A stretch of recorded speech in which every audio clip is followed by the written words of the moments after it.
Between roughly AD 800 until the 11th century, a sizable number of Scandinavians emigrated from their own countries in search of better opportunities.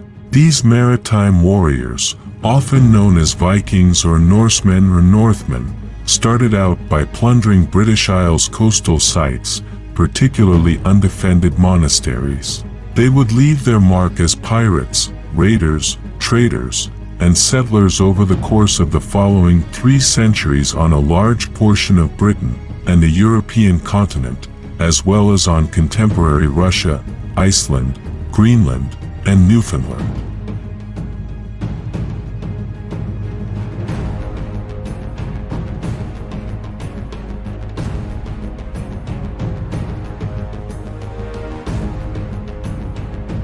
Contrary to some prevalent misconceptions, the Vikings were not a race united by bonds of shared ancestry or patriotism, and they were not identifiable by any specific feeling of Vikingness.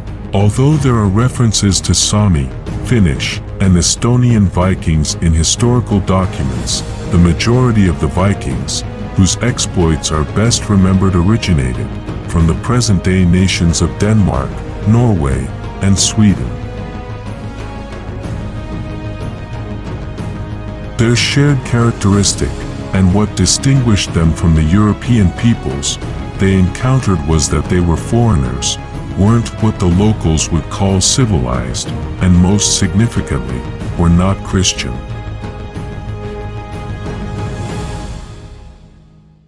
Vikings left their native country for unknown reasons.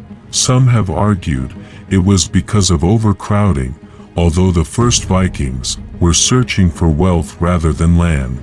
Europe was getting richer in the 8th century AD, which fueled the development of trading hubs like Dorstad and Quentavik on the continent, in Hamwick, now Southampton, London, Ipswich, and York in England.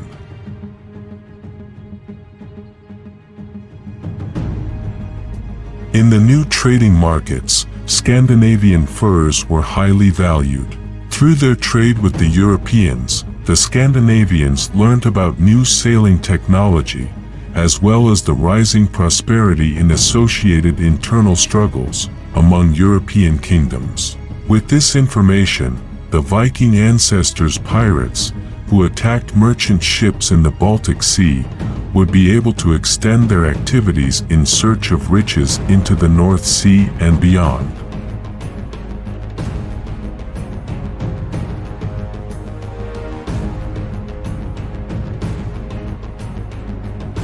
The Viking Age began in AD 793 with an assault on the Lindisfarne Monastery off the coast of Northumberland in northeastern England.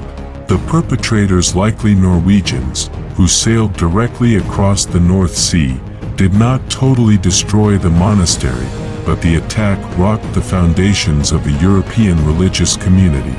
These odd new invaders showed no regard for places of worship like the monasteries, which were frequently left unprotected and exposed near the beach, unlike other tribes. 2 years later, Rathlin and the undefended island monasteries of Skye and Iona in the Hebrides were victims of Viking raids. At the island monastery of St. Philiberts on Norrmutir, close to the Loire River's estuary, the first raid known to have occurred in continental Europe occurred in 799.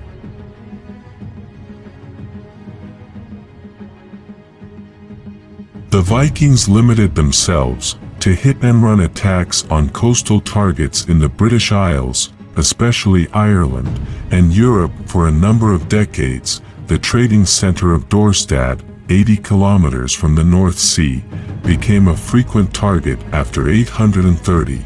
After Louis the Pious, Emperor of Francia, died in 840, his son Lothar actually solicited the support of a Viking fleet in a power struggle with siblings. This was how they continued their activity further inland. Soon after, other Vikings came to the conclusion that Francia was an unavoidable target for additional Viking action, because its rulers were willing to give them substantial sums of money to deter them from invading their population.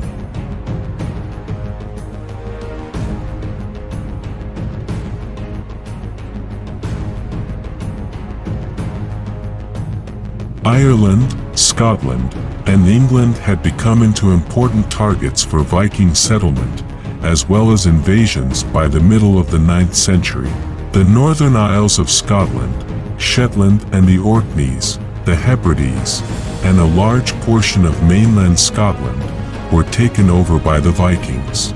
They established Ireland's first commerce towns, including Dublin, Waterford, Wexford, Wicklow, and Limerick, and they made use of their coastal stronghold to undertake raids both inside of Ireland and into England. Viking armies started to focus more on England than Francia after King Charles the Bald intensified the defense of West Francia in 862 by reinforcing cities, abbeys, rivers, and coastal areas.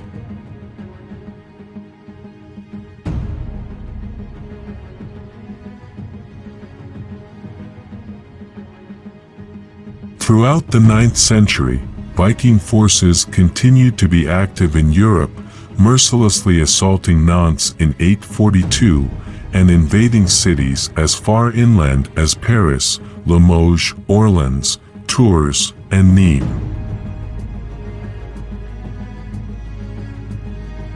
In 844, Vikings attacked Seville, and in 859, they pillaged Pisa, despite an Arab navy blasted them as they sailed back toward the north. By treaty, the West Frankish monarch gave Rouen and the surrounding area in 911 to a Viking chief named Rollo in return for his refusal to allow other raids to cross the Seine. The name Normandy, which means country of the Northmen, today refers to this area of northern France.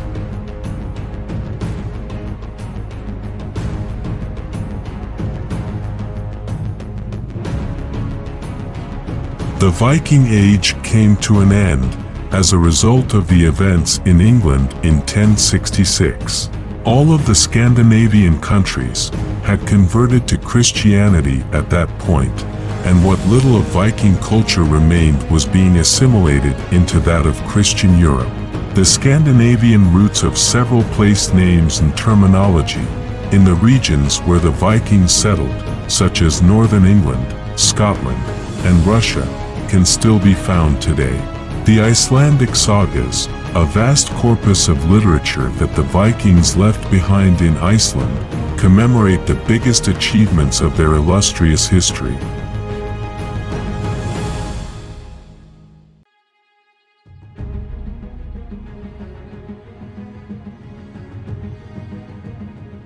Always remember to finish off your opponent if you can.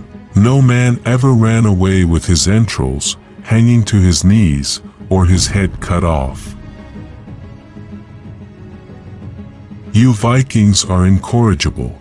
You emerge from the womb with only one thing on your mind: how to die. We fight. That is how we win, and that is how we die. Warriors don't show their heart until the axe reveals it. The lure of an imaginary land, traveling somewhere that doesn't exist. Of course I'm coming. Don't waste your time looking back. You're not going that way. You couldn't kill me if you tried for 100 years. It is true that the more complicated a person is, the more interesting he is. But at the same time, the more dangerous he is. Power is always dangerous. It attracts the worst and corrupts the best. The world is changing, and we must change with it. You can all say whatever you want, but he was a human. People started to talk as if he was a god. He was not a god, he was a man with many dreams and many failings. A Viking never gives up on his revenge. This is who we are. Yes, I have made mistakes. Life didn't come with instructions. The space between life and death, that's where we are the most alive. What is it about the word king that makes even reasonable people behave like idiots? Power is only given to those who are prepared to lower themselves to pick it up. In my world, I am constantly torn between killing myself or everyone around me. Thank you for watching. See you on the next video.